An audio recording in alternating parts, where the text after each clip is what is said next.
নমস্কার, সুখের সৃষ্টি চ্যানেলে সকলকে স্বাগত জানাই। আজ কতগুলো গুরুত্বপূর্ণ বিষয়ে আলোচনা করব। সকলের প্রথমে মাধ্যমিক ও উচ্চ মাধ্যমিকের সকল পরীক্ষার্থীদের ভালো রেজাল্টের অগ্রিম শুভেচ্ছা জানাই। সেই সঙ্গে সকল অভিভাবক ও অভিভাবিকাদের উদ্দেশ্যে বলতে চাই, দয়া করে আপনারা আপনাদের সন্তানদের নিয়ে এত চিন্তা করবেন না। আপনাদের চিন্তার মুক্তির কথা বলার জন্যই আজ আমার এই বিশেষ নিবেদন। অভিভাবক এবং অভিভাবিকাদের চিন্তার প্রধান কারণ মাধ্যমিক এবং উচ্চ মাধ্যমিক পরীক্ষার পরে আপনাদের ছেলেমেয়েরা কোন কোন বিষয় নির্বাচন করবে এবং এই বিষয় নির্বাচনের ক্ষেত্রে সবসময় আপনারা নিজেদের পছন্দের বিষয়টাকে তাদের উপরে চাপিয়ে দেন। আপনার ভালো লাগার বিষয়টা আপনার সন্তানদের উপরে চাপিয়ে দেওয়ার জন্য আপনারা দ্বিতীয় যে কাজটা করেন সেটা হলো ইমোশনাল প্রেশার দেন তাদের উপরে। এবং অনেক ক্ষেত্রে দেখা গেছে যে ছেলেমেয়েরা হয়তো সায়েন্স বিষয়টা পেরে উঠছে না,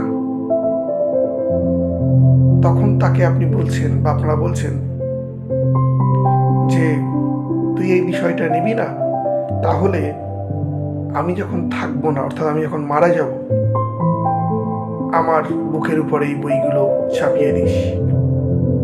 বেচারা ছেলেমেয়েরা বাবা মার মুখের দিকে তাকিয়ে নিজের ভালো না লাগলেও, নিজে না পারলেও সেই বিষয়গুলোকে নিয়ে জীবনের ভবিষ্যৎ গড়ার পথে এগিয়ে যাওয়ার চেষ্টা করে। তৃতীয় যে কাজটা আপনারা করেন, নিজের স্বপ্নকে আপনি ব্যক্তিগত জীবনে সফল করতে পারেননি, তাই সেই স্বপ্নকে সফল করার ইচ্ছাটাকে আপনার সন্তানের মধ্যে দিয়ে দেখতে চান, এবং সেটা সর্বক্ষেত্রেই যে হবে তার কিন্তু কোনো মানে নেই। এরপরে আপনারা কি করেন, ছোট থেকে আপনার নিজের সন্তানের যে ট্যালেন্ট, যে প্রতিভা, তার মধ্যে লুকিয়ে থাকা গুণাবলীগুলোকে একবারের জন্যেও প্রশংসা না করে সর্বদা আত্মীয়, সহকর্মী, প্রতিবেশীর সন্তানদের সঙ্গে তুলনা করেন। আচ্ছা, ভেবে দেখুন তো, প্রতিবেশীর সন্তানকে প্রতিবেশীরা যেভাবে ভালোবাসা দিয়ে মানুষ করেছে, যেভাবে আদর দিয়ে মানুষ করেছে, আপনি সেটা কিন্তু কখনোই কম্পেয়ার করেন না। বা আপনার সন্তান যখন বলে যে মা, সুমনের বাবা সুমনকে এটা কিনে দিয়েছে, আমাকে কিনে দাও, তখন কিন্তু আপনি বিভিন্নভাবে তাকে বুঝিয়ে, অর্থনৈতিক পরিস্থিতির কথা বুঝিয়ে আপনি তার সেই ইচ্ছাটাকে দূরে সরিয়ে রাখেন। কিন্তু তাদের ক্ষেত্রে আপনাদের ইচ্ছাটাকেই গুরুত্ব দিয়ে তাদের উপরে চাপিয়ে দেন। এর মানে হলো, যে সময় একজন মালি হিসাবে আপনার কাজ পরিচর্যার সময়, আপনি সেই সময়টা পরিচর্যা না করে ভবিষ্যতে যে ফলটা আপনি পাবেন সেই ফলের স্বাদ নিয়ে ভাবতে শুরু করে দিয়েছেন। মানে আপনি কত আগে থেকে ভাবতে শুরু করেছেন যে আমার সন্তান তার পছন্দের বিষয়গুলো নিয়ে পড়লে ভবিষ্যতে সে ডাক্তার, মাস্টার, গবেষক এগুলো কিছুই হতে পারবে না, সমাজে আমি মুখ দেখাতে পারবো না। কিন্তু আপনি ভেবে দেখুন, আপনার চাপিয়ে দেওয়ার কারণে সে যখন পারবে না, সে যখন নিজেকে এই পরিবেশের মধ্যে, এই প্রতিযোগিতার মধ্যে একা মনে করবে এবং আপনাদের সবার থেকে অনেক দূরে চলে যাওয়ার চেষ্টা করবে, সেটা কিন্তু কারোর পক্ষেই ভালো নয়।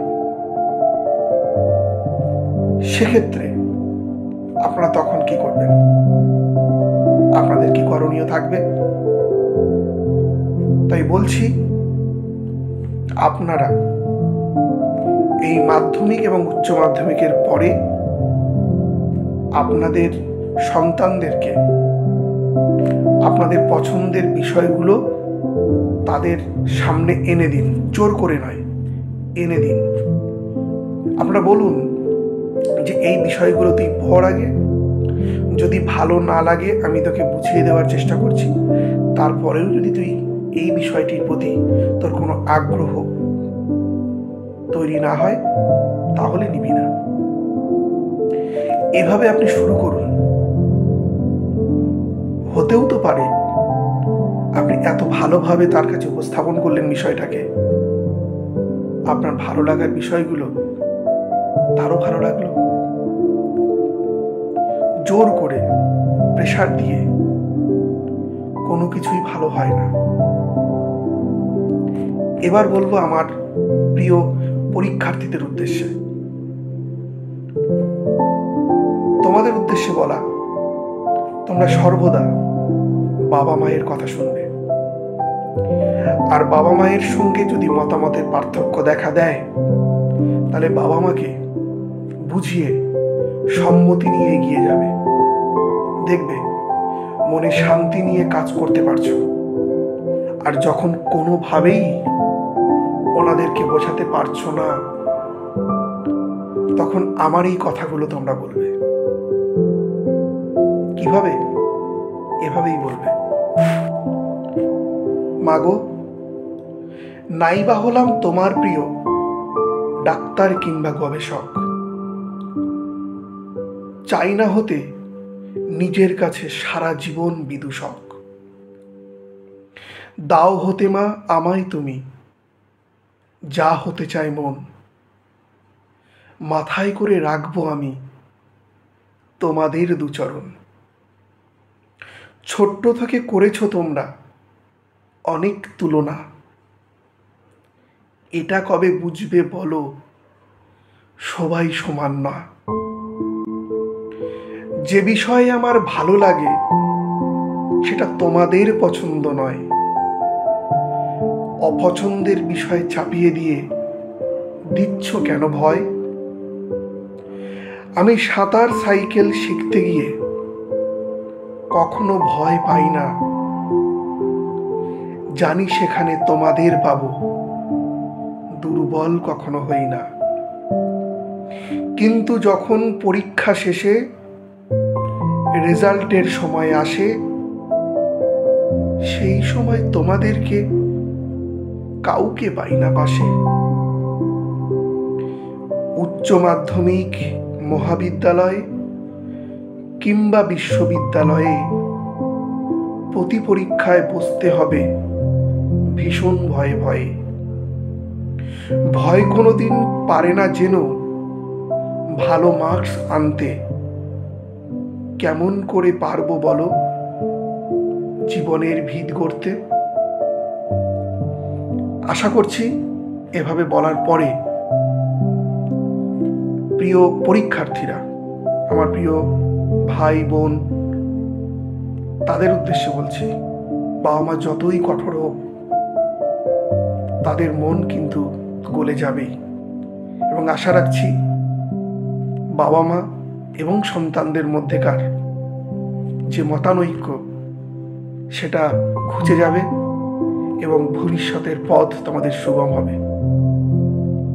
এই আশা রেখে আজকের ভিডিও শেষ করছি। ভালো লাগলে আপনারা আপনাদের অভিমত জানাবেন। ফিরে আসবো আবার কোনো একদিন ভিডিও নিয়ে। নমস্কার।